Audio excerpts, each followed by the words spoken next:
दोस्तों मूलतः इस देश में दो तरह की राजनीति होती है। एक है धर्म की राजनीति और दूसरी है नफरत की राजनीति।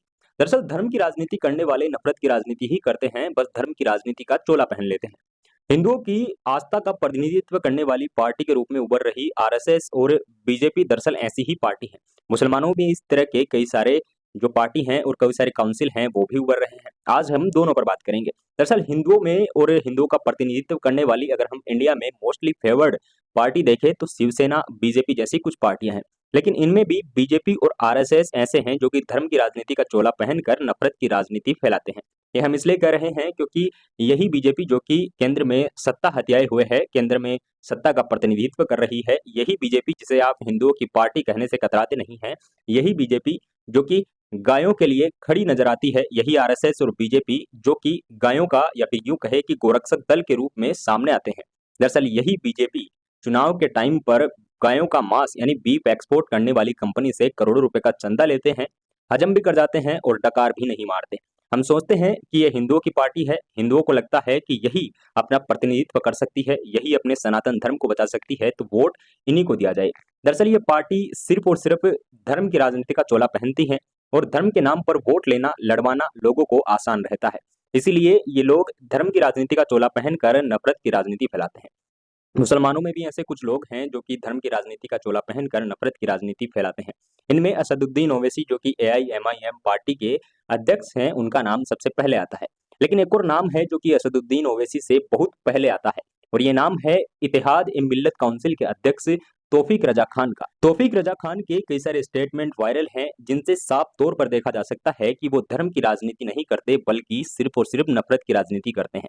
तौफीक रजा खान का एक बयान ऐसे है कि आपने मुसलमानों की तादाद कम करके दिखाई है, अगर मुसलमान सड़कों पर आ गए तो फिर क्या होगा। इस तरह से पूरी तरह से दिल्ली का समूल खात्मा करने वाले जैसे बयान जो हैं वो तौफीक रजा खान के ही हैं। लेकिन हाल ही में तौफीक रजा खान और मुसलमानों का दूसरा प्रतिनिधित्व यानी नफरत की राजनीति फैलाने वाले असदुद्दीन ओवैसी दोनों दो फ्रंट पर नजर आते दिख रहे हैं। जिस तरह से यहाँ पर हिंदुओं में सारी पार्टियों को हम हिंदुओं की पार्टी के रूप में देखते हैं, उसी तरह से ये दो जो किनारे हैं ये मुसलमानों के लिए हैं। एक में है इत्तेहाद मिल्लत के अध्यक्ष तौफीक रजा खान और दूसरी तरफ है असदुद्दीन ओवैसी। दरअसल तौफीक रजा खान बड़े मुंहफट आदमी हैं, ये किसी का भी विरोध करने से नहीं कतराते। ये ऐसे भड़काऊ बयानबाजी करते हैं जिससे कि हिंदू मुसलमान में लड़ाई हो। ऐसे कई सारे बयान उनके पहले भी आ चुके हैं। इन्होंने कई बार कहा था कि हमारे लोगों को हमने रोक रखा है, कंट्रोल कर रखा है, अगर वो आउट ऑफ कंट्रोल हो गए तो हमारे युवा ऐसे हैं कि कोहराम मचा देंगे। कभी ये बम वाले बयान देते हैं तो कभी किस तरह के बयान देते हैं।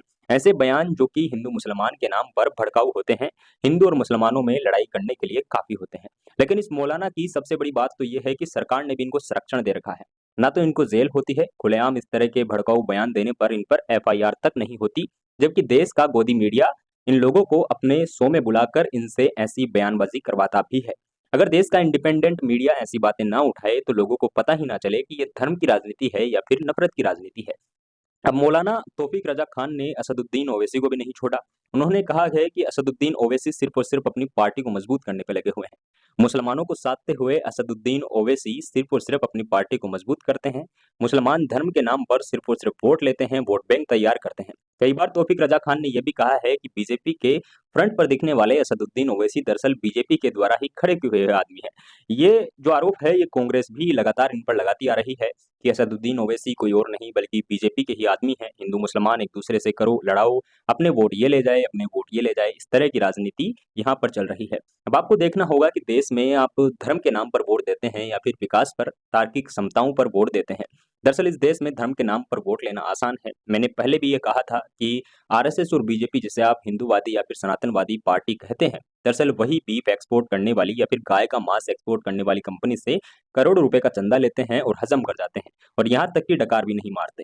ये बातें विपक्षी पार्टियों ने कई बार उठाई है, कई सारे डाटा भी इनके लीक हुए हैं, कई सारे डाटा पब्लिक में वायरल भी हुए हैं। लेकिन देश का मीडिया जो कि गोदी मीडिया बना हुआ है, ये इन सरकारों की पैरवी करने से नहीं कतरा।